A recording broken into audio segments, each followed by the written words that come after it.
Welcome back to Liverpool Are Magic podcast. We've made it to episode 3. I don't know how we've made it to episode 3. I'm pretty happy with it. I'm pretty chuffed.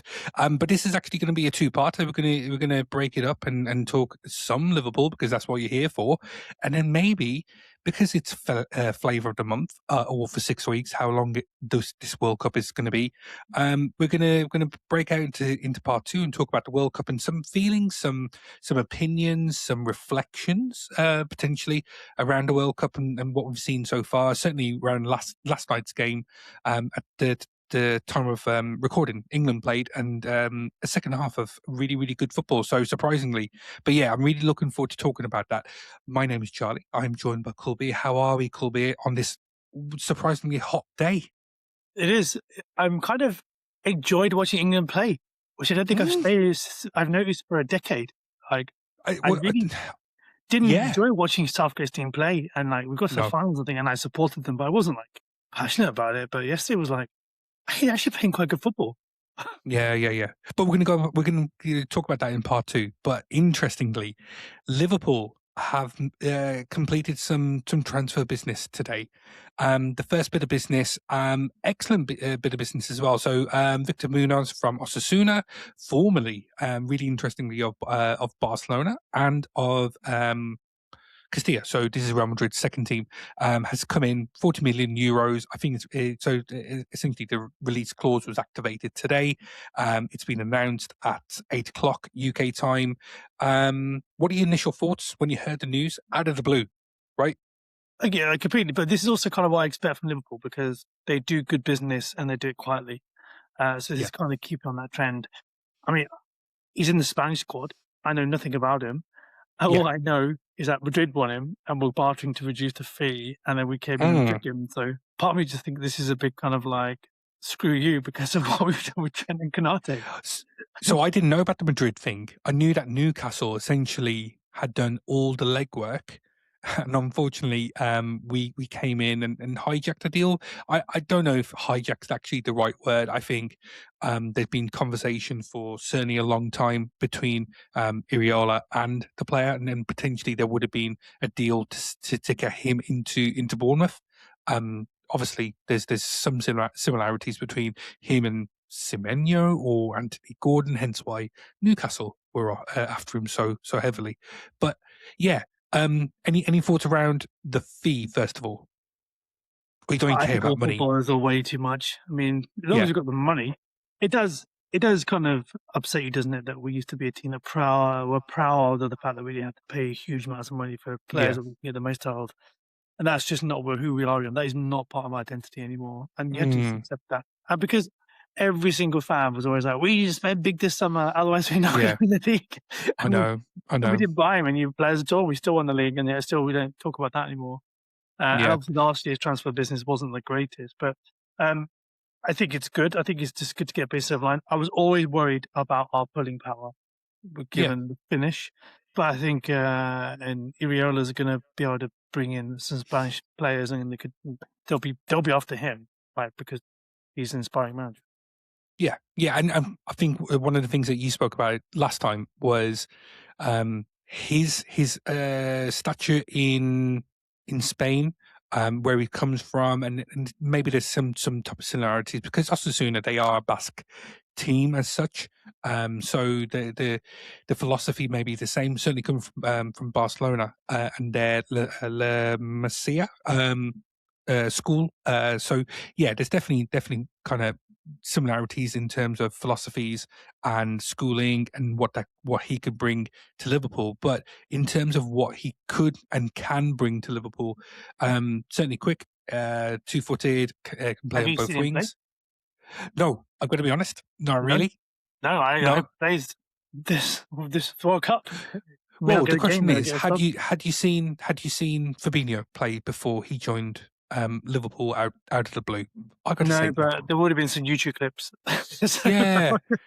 yeah, exactly, and probably spend. YouTube gives the worst curse of the transfer window. Yeah, exactly. But yeah, what position do you think he's going to play? So I think he'll play on the left. I think he predominantly will be playing on the left. I think it is still too early for Rio Ngumoha to be first choice.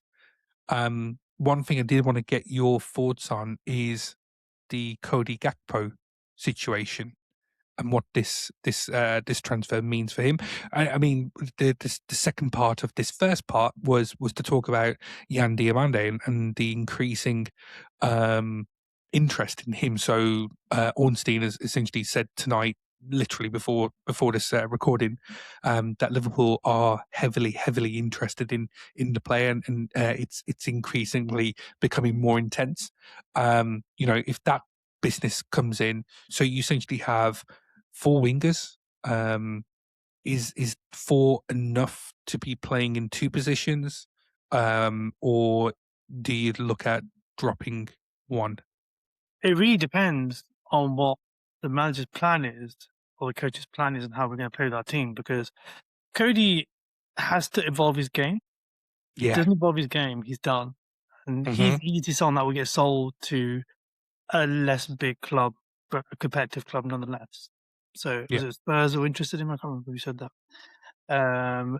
And he could easily go, and you wouldn't. You've got enough out of Cody. You've done well with him. He's probably worth. We've invested in him, and then we have got Rio, and Rio we can't let go of. Like, quite simply, we have to keep him as long as you possibly can. I don't want him to be like another Sterling that didn't quite do that great. Then suddenly scored 3 games in 3 consecutive goals, and then suddenly Man City sacked him up, and it was like, oh, he's gone, and they made him amazing. Like, we can't get in that situation, so I would not let Rio go until we've worked out exactly what he can do. This chap, if you play on the right and the left, that's very versatile, and that's something that's probably the most important thing. But we've got to play pressing, hardcore football, and that's what he's got to be able to bring, and that's what Rio can bring. That's what Cody can't bring. So I think Cody may get relegated here in this situation. If you do get these 2 players and you'll keep Rio, we're going to end up having young, aggressive players, and he should be on the bench. And that's not going to be easy for Cody to be able to handle. Do you know what was interesting when looking? So, 2 thoughts I just wanted to kind of share. First of all, I totally agree with the Cody Gakpo issue. Now, the problem that we had last season was we know Cody's kind of main thing, his ability is just to cut in, try to get a shot off with his right foot. He doesn't have a left foot. He can't go past someone around the back and then try to get it to the touchline, right? So that's an issue. And it looks like Muñoz can do that. Yan Diomande can do that. Rio Ngumoha can do that. It looks like as well, because he has that ability to use his left foot. The other thing was looking at clips of him. He reminded me of Jeremy Doku, which is quite interesting because the way that Man City utilised Doku, and also his international team as well, because he was playing the other night and he was playing on the right, he was playing on the left, he was doing all sorts. And what are your thoughts on Doku? How do you rate him as a player? I like him. I don't think he's as effective. Single-handedly destroyed us in the first fixture. Yeah, I know. maybe there's just maybe there's some little bias around that as to why I probably didn't fancy him as a player. Looking at Salah and what he brings to everything. When you played in the World Cup last, or the European Cup a couple of years ago, Doku, I couldn't work out if he had anything else in his game that wasn't just... Yeah, that's it. And it wasn't until that Liverpool game where he came inside, went the outside, his passing was good, his shot was amazing, and I was like, oh, he can do everything. He's potentially like one that could be one of the greatest players in Europe, but he's never managed it, which is what I find quite interesting. I don't know why.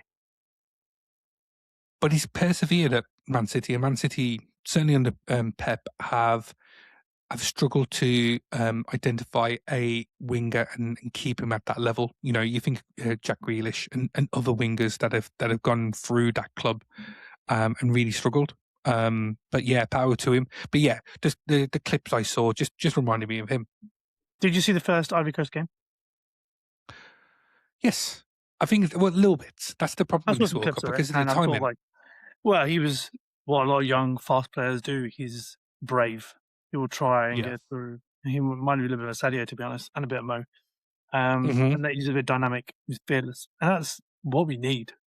Exactly what we need. and he's desperate to score, desperate to get there, and it's like, this is the guy. Like, I didn't think he was the hype of the clips or as good as what people wrote about him. Yeah. But once again, this is the game we live in, right? It's like people are hyped by the World Cup, the transfer fees go up, and then you get the journalists out there going, this guy is the greatest player ever. And then Yeah. it escalates. The whole business is run by, they're not journalists, are they? That's the thing, right? They're promoters. No. Mm-hmm.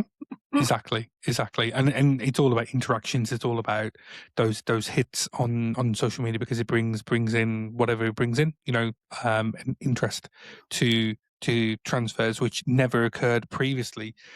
He does. But yeah, so, he's the first person we said we should buy. sorry, say it again. He's the first role or right side attacking player. He's the first person. Yeah, we said we should buy. I mean, we haven't got a left side player, but at the moment, if we do get him, that'd be great. yeah. I do wonder what they do when they're in this World Cup, right? Because remember, like when we were younger, you watch games and they're happening every 4 or 5 days, and now they're happening like every 8, 9 days. And it's like, what do they do? Remember, like the whole WAG thing where like wives and girlfriends were not allowed to turn up. And now I'm like, well, they have to see their families because what are they doing with themselves? Yeah. Well, with signing contracts and potentially photo shoots and medicals. I think one of the things around this time is when it comes to transfers, international teams are able to let go of their player. We can borrow your player for 1 hour just to complete the medical, and so we'll have our doctors over there in America essentially. As soon as something is given the go ahead, we will just get on a train, get on a plane, automobile, whatever you want to call it. That's a if you know your films, you will know what I'm getting at. But yeah, so essentially we'll get to wherever it is that the player is based, and just carry out a medical, and there you go. We've seen it with Victor Muñoz. Pretty crazy, eh? Yeah. So next part. I did want to cover off Diomande, but we've already spoken a little bit about him. If it happens, the question is, do you think he'll go PSG? I personally, do you know what? With the news that we've had thus far, I mean, James Pearce hasn't dismissed it, and because of that, I still hold some hope. But if PSG are going to do it, they need to sell Barcola, and I don't think we're interested. Maybe Arsenal are interested in Barcola, but up until the France game, did you see the France game? Yeah, I didn't think he could finish. There. But first half awful, second half was great. Yeah, well, it just reminds you of England, doesn't it? So we'll cover it off shortly in part 2 as well. But good fish for Barcola. He's never been that guy that I'm like. The first half through Doué, but Doué is incredible. Doué is an amazing. Doué is such a phenomenal player. So interestingly, I thought when Florentino Perez at Real Madrid was going for his presidency re-election, and he dropped the number of 150 million. I just thought it had to be Doué. Who else could it be? No one from the Prem, no one from Spain, no one from Italy, maybe someone from Germany. If you're looking at Elise, but who else could he be? No, there are not many players of that value. No. So it will be interesting. I mean, the key thing for Liverpool also is our midfield. So yeah, I do wonder. And everyone is going to be going about the Moroccan kid.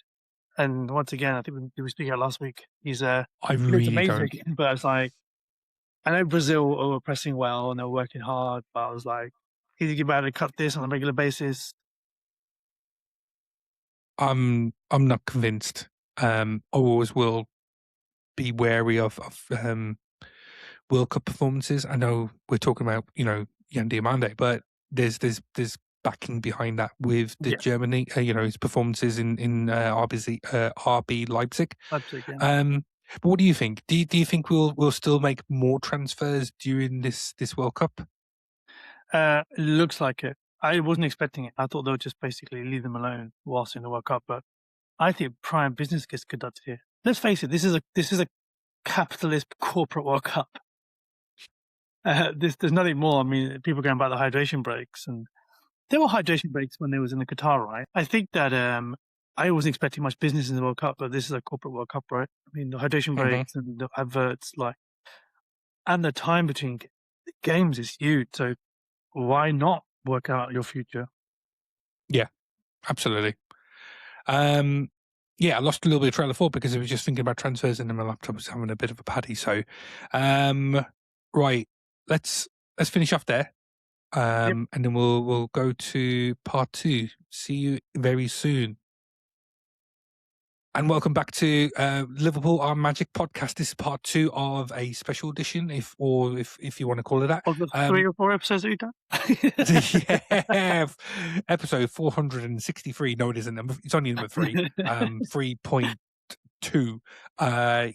So we're going to be talking about the World Cup now, and it has been actually an interesting World Cup. I don't want to go into it and listen to people saying it's a boring World Cup. Actually, I think it's been quite decent. What do you think so far, mate? First week. I wouldn't say it's boring. I would say there's a lot of dull games that are not that interesting, but it's watching the big guns perform has been the most interesting part of this World Cup. Yeah. And the big guns not performing, team and individual players. That's what's been fascinating to me. And so, if we're going to be calling out the big players, who comes to mind for you as being the pinnacle of today's sport? Wow, it's got to be Messi, right? There is no other one. This raised some controversy, didn't it, on your own channel? It was weird. It's it was people just kind of annoyed that I hadn't come to a conclusion earlier.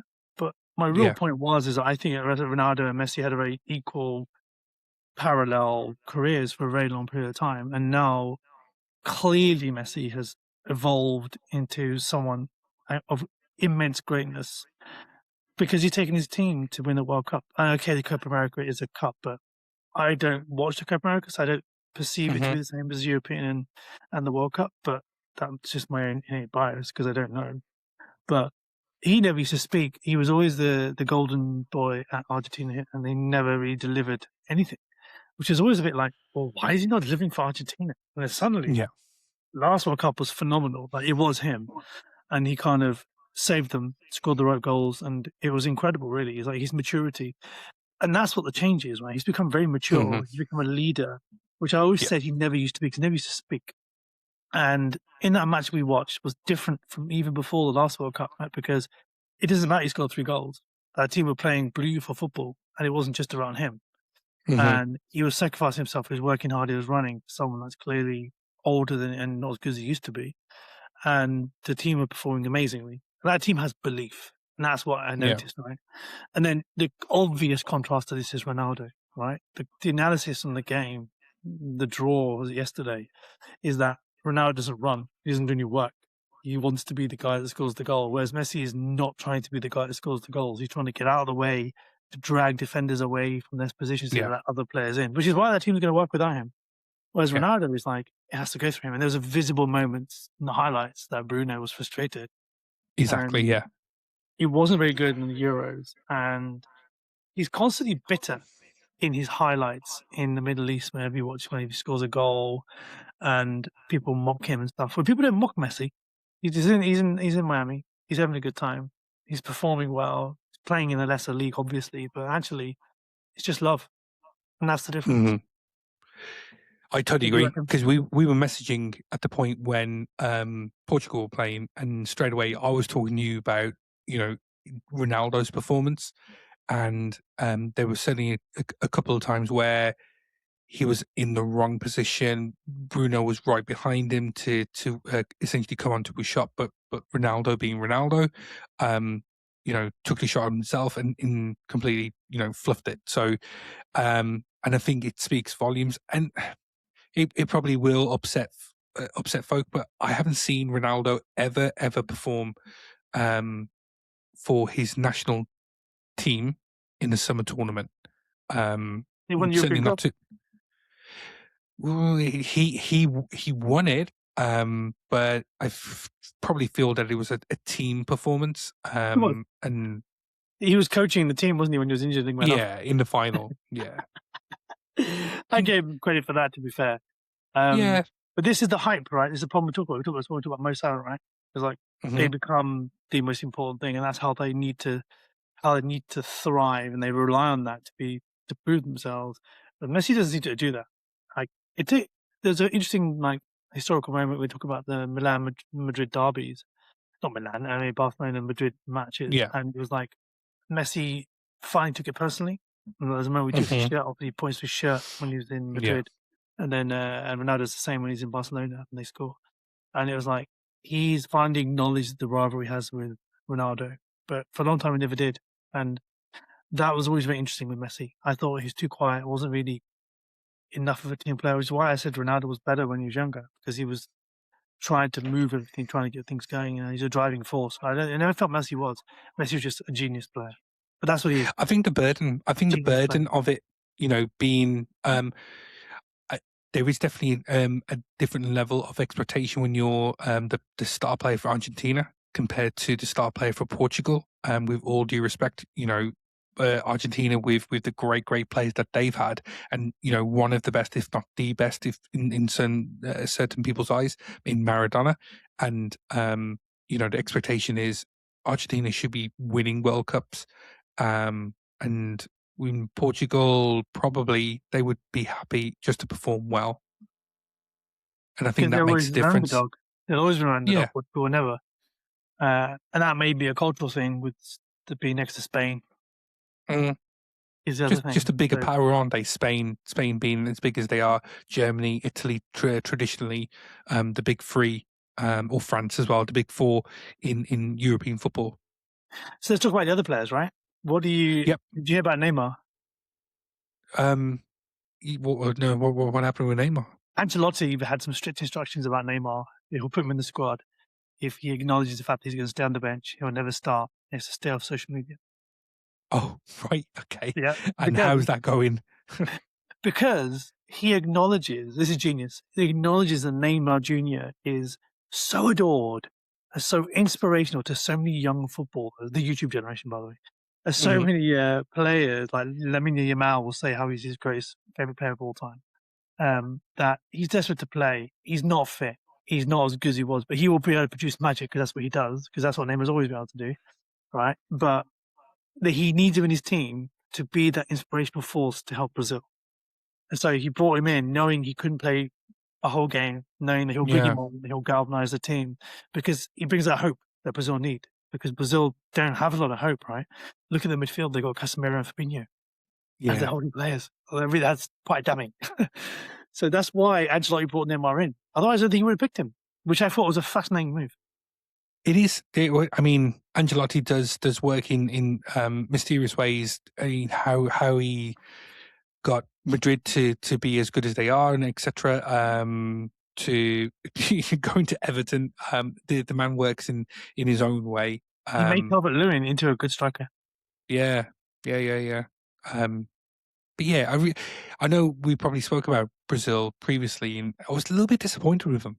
I expected a lot more from them in their first game, and showing the world that they mean business as a team, as a force, rather than a team of individuals. But it just seemed like they've regressed. They worked hard without any real ability. Like, they kept losing the ball, didn't they? They kept losing the ball. And a great goal by Vinicius Jr., obviously. And it's weird to see that team is trying really hard, and the skill isn't natural. Like, they don't have that natural flair they always used to have. Like, they don't have that. They're trying, and they're trying really hard to be a better team, and I think they're not there, which is really weird. It's a really weird thing to see, right, with Brazil, because they've always been so full of confidence and arrogance. Yeah, but do you know what? That's a really interesting thing you talk about, flair. Are there any flair teams in this World Cup? And I mean that, like, if we actually do look at the type of teams in this World Cup, and taking out Italy because they're not here, but no one really plays with much flair these days. And you're like, wow, what a footballing institution that they are. But I can't think of anyone now. No, because there was only ever it wasn't only ever Brazil. There were lots of other teams, but there isn't one now, because Spain is the only one. But Spain were pretty flat. Spain were outmatched. They deep. So I can't remember who they play again. It was And this is the stay at World Cup. There's just too many games. it is a team. Was it Cape Verde? No. Yeah. And the 40-year-old goalkeeper just kept them out. Yeah. He had an absolutely magical game. Who's now And they're trying to get escalated. Like he's got millions of followers on Instagram. yeah. Did you hear about his mum? It's a great story, right? Everyone loves to see the underdog win. Or the underdog even get a draw. Spain should have done better. Spain are a flair team, right? They are still a legacy of Iniesta, Busquets, and Xavi, right? They're still trying to be that team. They did really well last time in the European Cup. They should have done better. But they're not quite there yet. I don't think they've got an out-and-out striker that's going to do the business for them. No. And again, it's one of those things. Okay, so star strikers in the world today, you got Haaland, you got Harry Kane, you've got Mbappe, Messi, Mbappe, yeah. So let's stick with France, because we spoke about France very, very briefly. What are your thoughts about their first half versus second half, and is there hope for them, or is there just kind of sheer? That team is going to get to the final, right? That team is going to. My prediction is Argentina and France are going to be the two teams that will take this to the end, and I think Argentina will win. A rematch. Yeah, I think it will be, because I think France cannot not be there, because they have too much immense ability in that team, right? Elise was the best player on that pitch. He was incredible. And what fascinated me was that Deschamps didn't really work out how to use Elise till the second half. It's the same thing with Harry Kane. They didn't know what to do with him, because England, they had Rice in the middle. Moving Rice away from the middle to let Harry Kane drop was apparently the way that it worked. But Harry Kane's touch map for Bayern Munich is just in the left back position. He drops back all the time, and he puts in the balls, and he bombs it forward, and he scores the goals. That guy is a genius, unique player that you do not see in world football, because he's created his own style, and no one can do that. And finally, Tuchel has decided to do that. I was like, why has he done this before? Like, he should know this.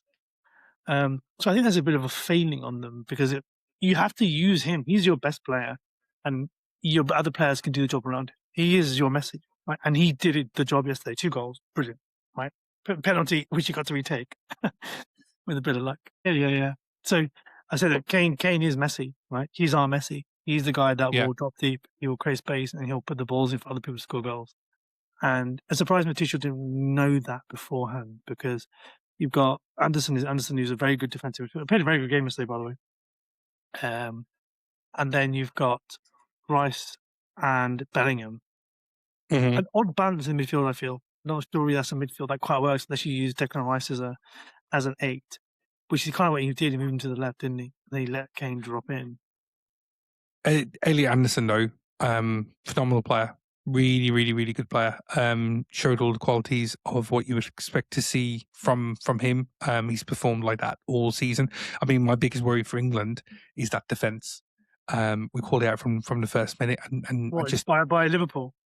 Yeah, well, mate, you triggered me as soon as you mentioned Liverpool, and I just got those flashbacks to seeing some absolutely diabolical performances. And easily defendable goal.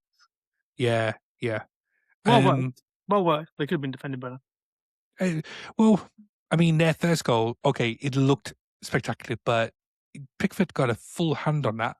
He should be saving those type of goals. There's something that's been said about the shots, because like you look at Mbappe's goal, look at Messi's goal. Both of them really were not right in the corner. No, they didn't get saved, and I think whether it's the speed or the prediction or the ball's going a bit faster than expected, I don't know, because the goalkeeper should save those shots. Yeah, but I mean, in terms of England, if they want to go far, and I think it's interesting that the shift between the first half and the second half was so big in terms of going from really pensive, really cautious football in the first half, and just not working, to kind of full metal, full throttle football in the second half. Can they actually do that with the players that they have available? Do not know. And it's a difficult one, and it's a very difficult one. Well, the thing I was thinking about, and I spoke to a work colleague today about it, was it's interesting. So there's so many factors that we need to consider in terms of this. I was about to say Liverpool team, this England team. The first thing is no Trent being there, and is that because of trying to keep harmony and introduce Bellingham in back into the squad because he may be a little bit isolated because of the ego. We know that. I think that's an interesting take.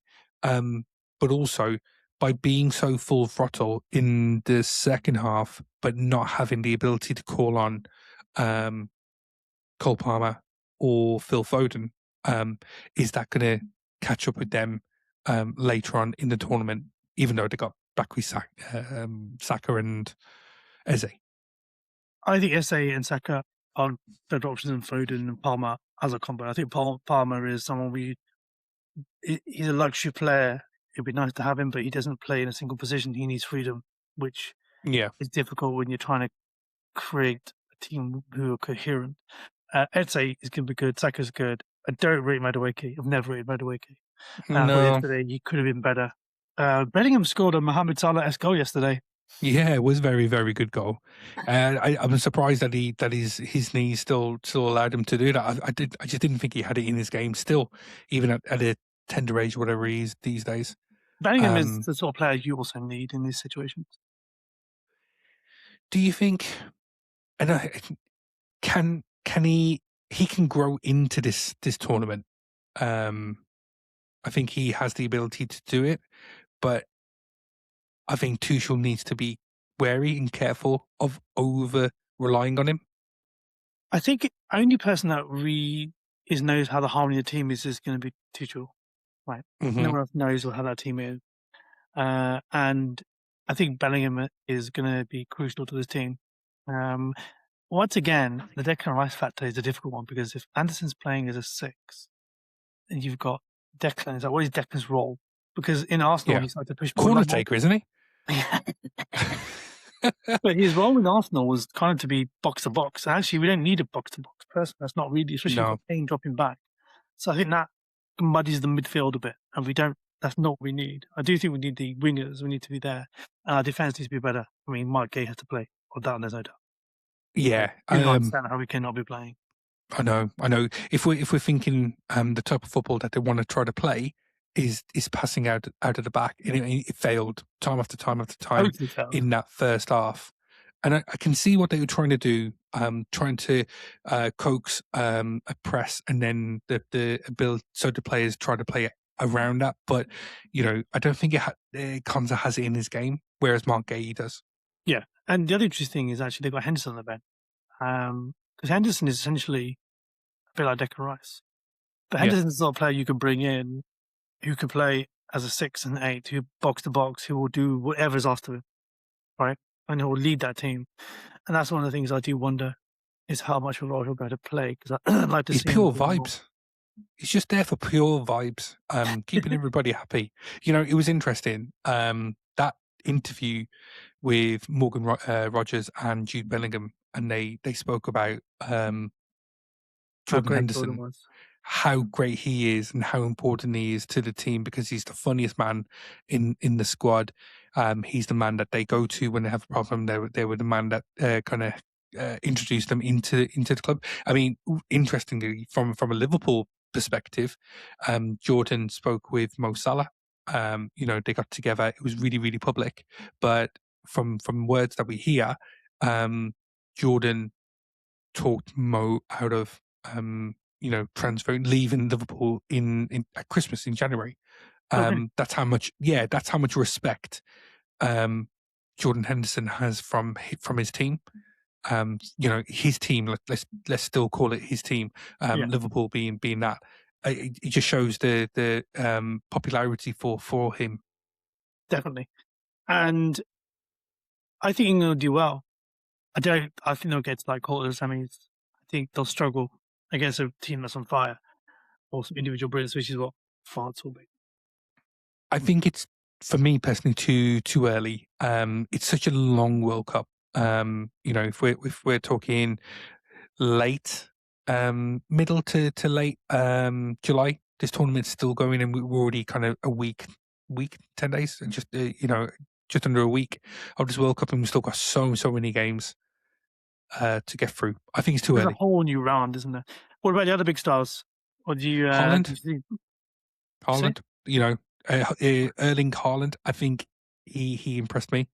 I didn't see the highlights actually, but I'm actually glad he scored because he doesn't get a chance to really deliver on the actual stage very often. Yeah, absolutely. The other one, and again, Liverpool focus. How impressed were you with Sweden, and namely Alexander Isak? He's been scoring a couple of goals for Sweden. Goals I've never seen him score. It's because it's since he's grown a beard. Honestly, since the pressure went off him, and he's been able to train like normal. Actually, he wants to be a Sadarji, you know. That's what it is. You know, it's quite good to see him in scoring goals. Like, it's nice to see the big name scoring goal, and like, yeah, it's great. And it's also nice to see kind of their personalities. Like the fact that I think Elise is going to be the one that creates around the French team. He's going to be the one, the linchpin for that whole team. Mbappe is an interesting person. Like, he made comments about how hated he is. And it's interesting because when he was younger, he was never hated. Like, when he was at PSG, he was loved. Everyone's like, this kid is like the most humble, nicest kid in the world. And then he stayed at PSG for another couple of years and looked in that money. And we were like, why are you still at PSG? It was like, bizarre. And something happened. Ego was too big. I don't know if you remember. I don't know how true it is, but wasn't there something where essentially he became the sporting director while at PSG? So he essentially said that he was going to walk out of his contract, or at the end of a contract, join Madrid or Liverpool or whoever it was that he was interested in. But essentially, he got Leonardo to sack. The great Brazilian midfielder, got him the sack, and then became the sporting director, and everything went tits up. You know, this is the team that had Neymar and Messi and couldn't do it. Yeah, that's actually what happened. He was given the power. It was the Middle East, right? The Middle Eastern influence on that thing is what that was, and the huge amount of money that went into that. And then he just went to Madrid anyway, and he hasn't done one thing Madrid. Nope. He got there, which is because of the egos, right? And it's sad to see. Even that French team, like, kind of was a bit of the Mbappe show as well, but actually, he didn't get man of the match, right? It was Elise they got man of the match. Elise, there's so many good players. I mean, but they're all different. For France. Look at Dembele. Yep, and it's a shame that he wasn't fit. Yeah, I mean, I was just thinking about it the other day. Arsenal, in terms of the Champions League final, Dembele wasn't fit, but still kind of showed enough. And the fight, it'd be interesting how he performs over the next month or so as well, Dembele, and whether he can kind of justify the Ballon d'Or. I think he already has. The thing with Dembele, right, is Dembele's not your out-and-out striker person that's going to like take all the plaudits. He reminds me of Firmino to a little degree because he comes back a lot. He picks up the ball. He helps his team out a lot. That's why he works at PSG. That's why he didn't work in Barcelona. Yeah, and it's really nice to see. Like, I really like the guy. He's got a lot of humility. So I think the French team is a huge mix of personalities. So I think you're Turkey, right? Yeah, Turkey's not going to deliver. Turkey's going to be that guy who's going to just do some magical stuff every now and again, and then not bother because his personality is just a bit kind of aberrant. He reminds me of the type of mavericks that we would see in the 90s. Gaza. Then you had David Ginola. You had a lot of the Italian guys who would just rock up, do something, and then that's it. That's them done for the whole summer.